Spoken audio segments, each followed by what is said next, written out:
Nghe xong cái tiếng à, pin thối.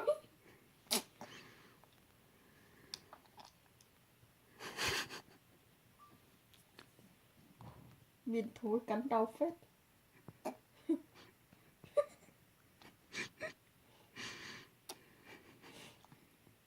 Mẹ ơi đi pha sữa cho em đi là vừa. Em chưa đói đâu.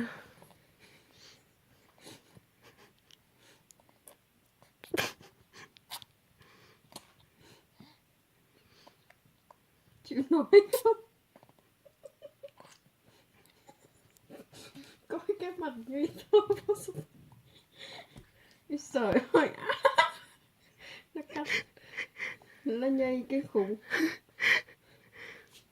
Mai móng tay chị Tâm mà thối đến tắt đèn.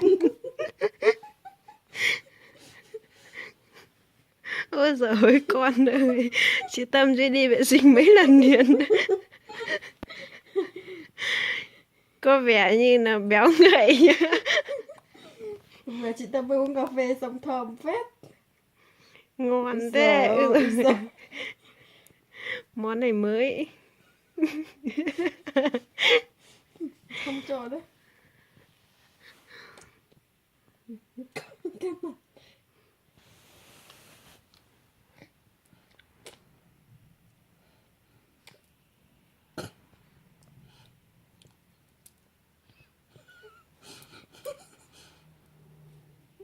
Không cho nó xem.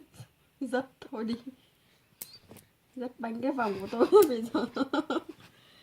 Đây, của em đây. Thế mà bu ti giả mà không chịu ngậm. Đó.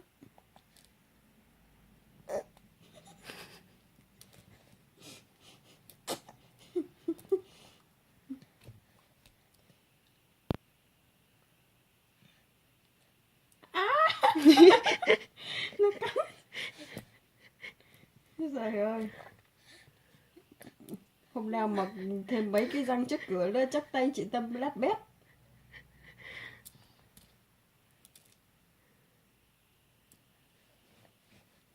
Rất là đứt đấy. Vứt hết cả cây chắc cái mền rồi. Nhìn cái ga giường của tôi này.